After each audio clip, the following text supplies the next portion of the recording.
wacha niseme kwanza kwa Kiingereza alafu nitajaribu kutafsiri. I hear about different wings in Jubilee Party. I want to be able to tell you that as Secretary General, I've been looking for these wings. I've not seen it. We only have legs. There are no wings.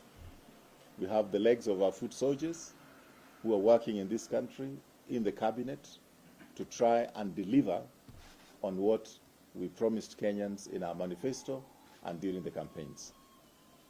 So this question of wings, I can assure you that as far as I'm concerned, it is a storm in a teacup.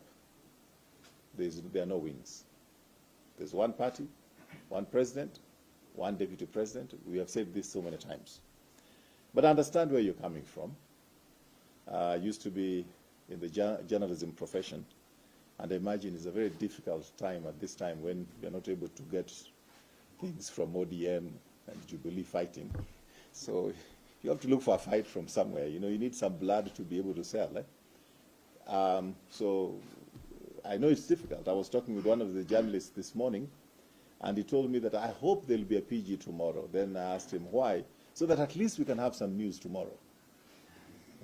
All right? I think I want to be able to appeal to you that this country belongs to all of us. Whatever profession you are in, utakoroga, alafu ukikoroga, tutakuwa na shida vile walikoroga kule Rwanda.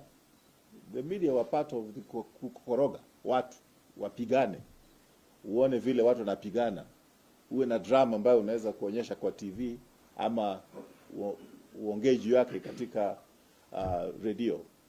Lakini wakati nchi itafilisika ama iwe katika state of civil war, hata kama watangazaji, media professions, kila mtu ataumia. Everybody will be a loser. So I think it is important that you as journalists, you put this on the back of your mind. Basi wacha nijaribu kutafsiri kwa Kiswahili. Ningependa kueleza Wakenya kwa jumla kwamba hatuna mrengo ya vice president, mrengo ya president. Tuko na president moja, chama ni kimoja, deputy president mmoja. Na hao ndio viongozi wetu. Ni kweli kuna wale ambao unaweza kusema wametoka katika eneo la Rift Valley, ama kuna wale ambao wametoka kwa eneo ya Central, ama kuna wale ambao wametoka kwa eneo ya Western, kuna wale ambao wametoka eneo ya Nyanza, Coast na kadhalika. The biggest danger we run in this country ni kwamba kila mtu anaangalia eneo yake, alafu tunaanza kusahau eneo ya Kenya kwa jumla.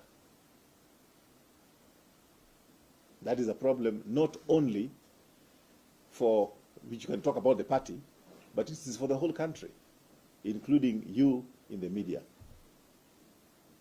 If you ask me my name and I tell you my name is so and so, if you cannot figure out which tribe I am from, you unaanza kuniuliza na unatoka county gani? That is going to harm us. Any question? No, you had one. Let's hear from this guy. You talked of party strengthening programs. Which are these programs, and is it appointed towards a weakness somewhere?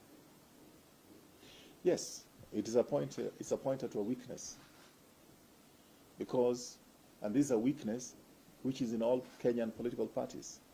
And that is what Jubilee as a party is trying to cure. We try to bring 12 parties together, which essentially had ethnic basis, to make one party. And would want to get more parties to come on board. But even before we get other Kenyans to come on board, we want to be able to define what is it that makes us Jubilee. We're not Jubilee. We should not be Jubilee because we belong to tribe 1, 2, 3. We should be Jubilee because of a certain ideological and policy position that we advocate, which is the prosperity for Kenyans, the inclusivity of Kenyans, the hope that we must give to our next generation. We got this country from our fathers.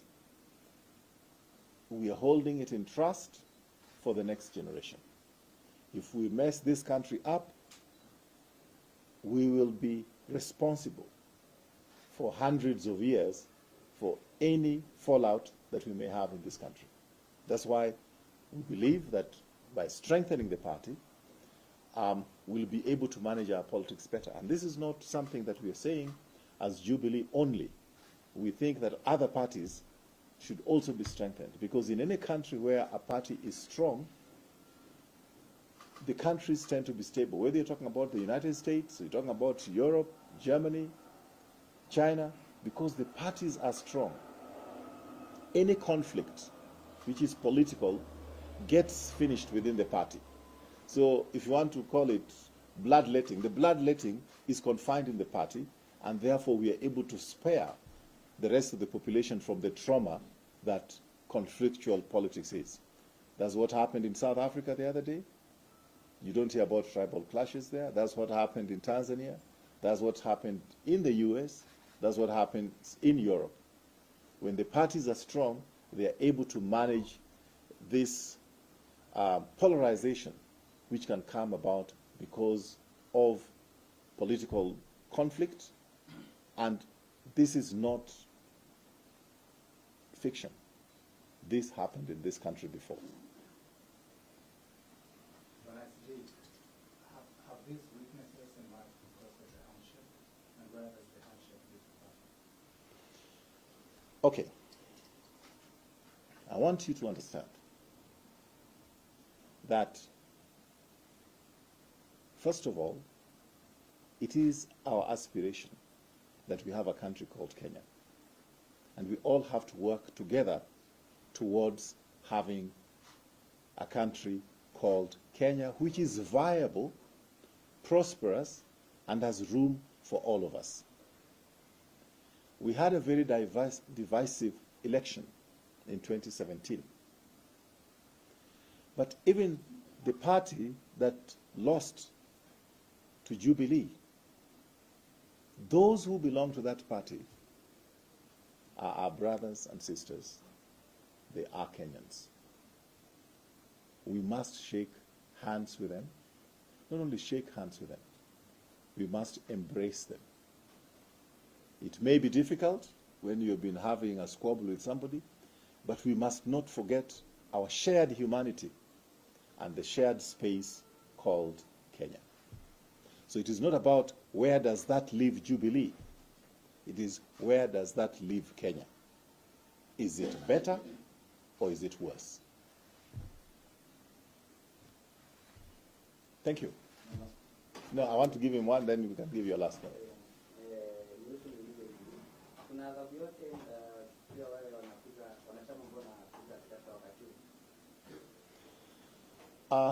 Bila shaka nimesema hapo awali kwamba chama chetu cha Jubilee ni chama ambayo unaweza kusema bado ni chama changa.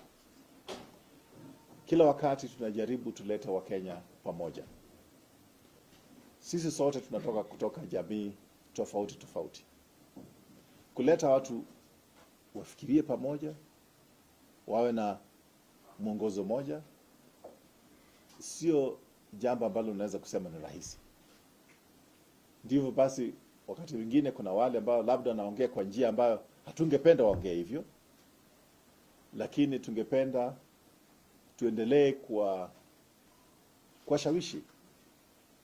Tusiwapige, lakini tuwalete ndani ya chama, waelewe ni kwa nini tunafanya vitu kwa njia fulani. What we want to bring is mutual respect, even in our diversity. We cannot operate on the basis of threats, of blackmail, of arrogance. That is both by the people who may be speaking out of turn, and even ourselves as the leadership of the party. We must have the humility to be able to listen and to try and understand where people are coming from and see if we can persuade them to see things our way, as opposed to being confrontational. Last. Are we likely to see names such as my brother come back and matching ties now that the other day? Come again? Is Are that? we likely, now that you say that there are no rifts within Jubilee, are we likely to see the president and the deputy referring to each other as my brother once again, as opposed to Will Jama? No, I mean, I think from what I know, the president and the deputy president have a very informal relationship. Very informal. I mean, if you see the way they greet each other, if you see the way they hug each other, and you know our president is a very easy person, just like the deputy president is.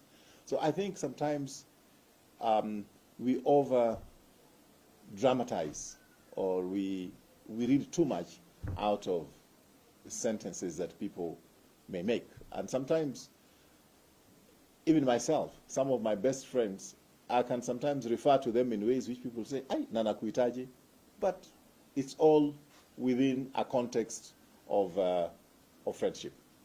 So really, what I know, the president and the deputy president enjoy a very cordial and friendly relationship. Very informal as well. Very, very informal. Good. Thank you. Thanks. I wasn't wired in any way, but you'll get the copy of it.